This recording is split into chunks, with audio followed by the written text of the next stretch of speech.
wabarakatuh. Seperti judulnya, di video kali ini aku bakal ngebahas tentang satu istilah yang udah sering banget kita dengar. Bahkan kita tuh ngalaminnya sendiri, entah sekali, dua kali, atau bahkan sering dalam hidup kita. Kenapa sering? Ya karena namanya orang hidup ya kan. Orang hidup itu pasti punya masalah, dan mau gak mau kita pasti bakal berpikir gimana nyari pemecahan dari masalah tersebut.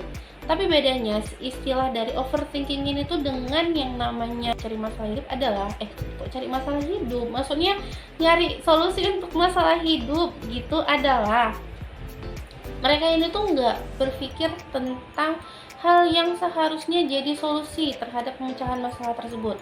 Tapi mereka itu cuma berandai-andai aja, kayak misalnya aja aku kayak gitu, kalau aja aku seperti itu, andai aja aku kayak gitu, harusnya tuh aku seperti itu, harusnya tuh nggak kayak gini, harusnya tuh kemarin begini, harusnya tuh coba aja kemarin tuh begini. Mereka tuh terus aja berandai-andai, tapi mereka tuh nggak berpikir, nah kedepannya tuh apa yang harus mereka lakuin supaya mereka nggak mengalami hal tersebut lagi gitu. Dan menurut aku penyebab paling sering yang ngebuat seseorang itu jadi orang yang terbiasa untuk berpikir secara berlebihan itu adalah karena luka di masa lalu. Luka mau nyanyi tapi lupa lirik. Luka di masa lalu, atau mereka tuh pernah disakitin lah ya di masa lalu mereka, atau mereka pernah dikecewakan, atau bahkan mereka tuh mengalami hal yang tragis di hidupnya mereka, sehingga mereka tuh selalu berpikir secara berlebihan, tapi mereka tuh nggak move on dengan cari solusi untuk pemecahan masalah tersebut. Bahkan yang lebih parahnya lagi, mereka itu bisa sampai mengalami yang namanya anxiety disorder atau gangguan kecemasan berlebihan. Kenapa aku bilang kayak gitu? Karena orang yang selalu berpikir secara berlebihan di overthinking ini ya, catat di overthinking ini adalah mereka itu selalu berpikir tentang dampak buruk yang terjadi seandainya mereka tuh melangkah.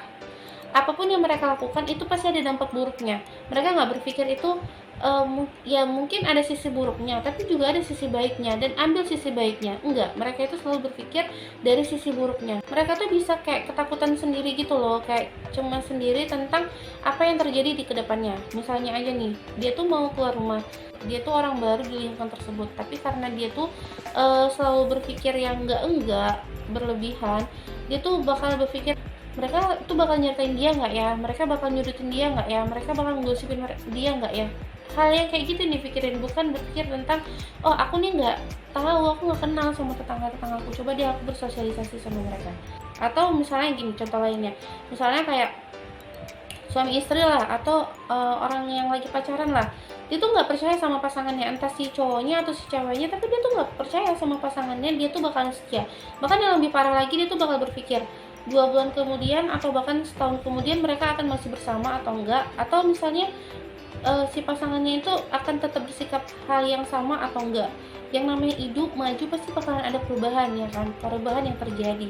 Tapi dia itu ngerasa kayak aku takut kalau seandainya dia berubah, ntar aku sakit hati gimana, ntar sebulan kemudian atau 2 bulan kemudian dia bakal nyakitin aku lagi nggak ya, kok lagi sih, dia bakal nyakitin aku nggak ya, dia bakalan tetap sayang sama aku nggak ya. Hal-hal kayak gini yang dipikirin, dan menurut aku ya itu nggak baik, karena itu belum terbukti dan belum terjadi juga. Untuk ketakutan kayak gitu sebenarnya tuh ada positifnya ya, kalau misalnya kita mikirnya ya mungkin dia jadi lebih berhati-hati, atau dia mungkin jadi lebih mikir ngatur strateginya supaya hasilnya tuh nggak buruk. Cuman kalau secara berlebihan ya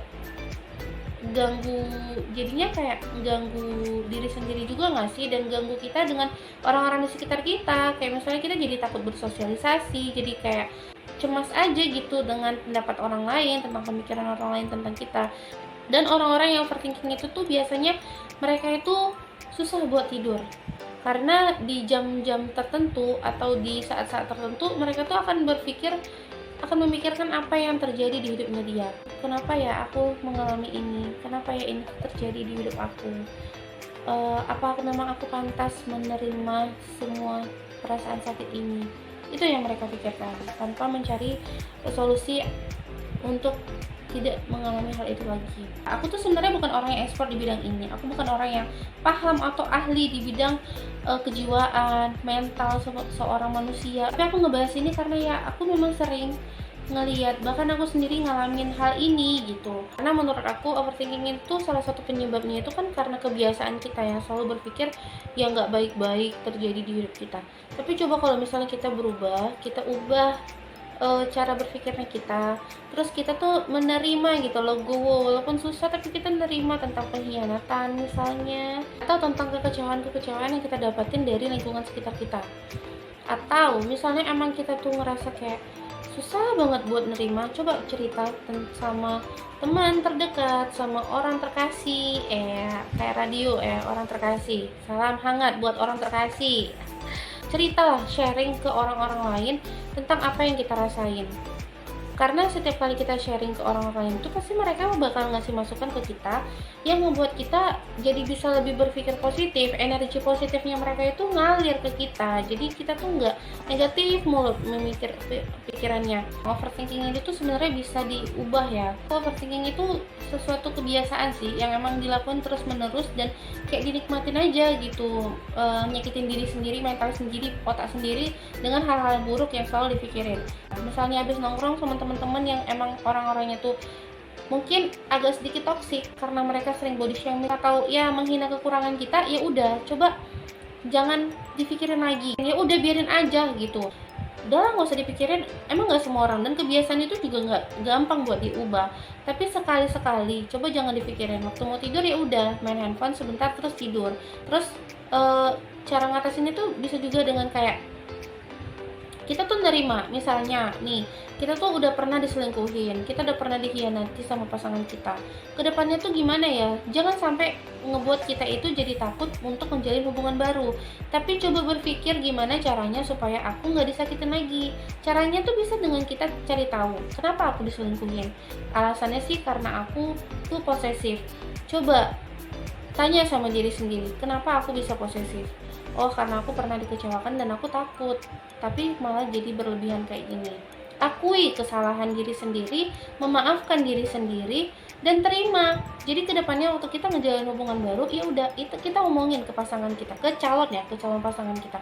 Dulu aku tuh pernah disakitin karena aku orangnya begini-begini, tapi sekarang aku coba untuk berubah.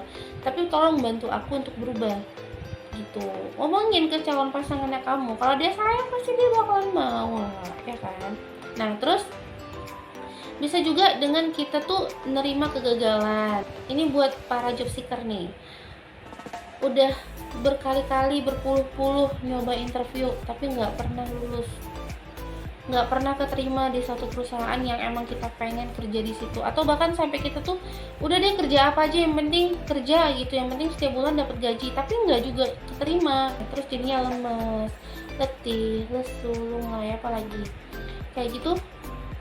Coba terima kegagalan dan kayak aku bilang tadi, cari solusinya. Coba berpikir tentang apa yang menjadi kekurangan kita pada saat tahap-tahap tes untuk menuju kelulusan itu. Misalnya kurangnya di psikotes, coba ditingkatin lagi, belajar lagi tentang psikotesnya.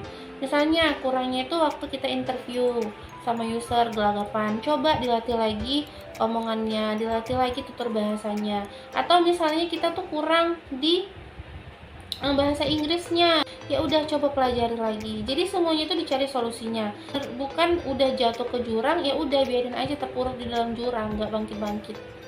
Menerima semua ketidakadilan ini gitu, berlebihan lebay ya, dan menerima segala ketidakadilan ini gitu. Jangan kayak gitu, itu yang bikin kamu tuh jadi kebiasaan buat berpikir yang nggak baik gitu. Nah gitu ya, jadi menurut aku sih sebenarnya overthinking ini tuh sebenarnya ada dampak positifnya, itu jadi lebih berhati-hati lah dalam mengambil keputusan, ya kan. Terus jadi lebih waspada juga, nggak apa-apa sebenarnya, itu baik. Tapi ya lebih banyak dampak negatifnya. Kenapa aku bilang banyak dampak negatifnya? Itu tadi kayak aku bilang, kita jadi nggak bisa bersosialisasi sama orang karena kita nggak bisa percaya sama orang lain. Kita bahkan bisa sampai menutup diri dan ngalamin yang namanya gangguan kecemasan berlebihan. Dan sesuatu yang berlebihan itu kan memang gak ada yang baik. Jadi itu harus diubah pelan-pelan, step by step. Aku yakin pasti bakalan cara berpikirnya jadi bisa lebih positif. Yang penting dimana ada niat, di situ ada jalan. Enggak. Yaudah segitu aja video kali ini, mudah-mudahan bermanfaat buat kalian. Jangan lupa untuk subscribe channel YouTube aku dan like video ini kalau kalian suka. Terima kasih ya. Assalamualaikum warahmatullahi wabarakatuh. Dah.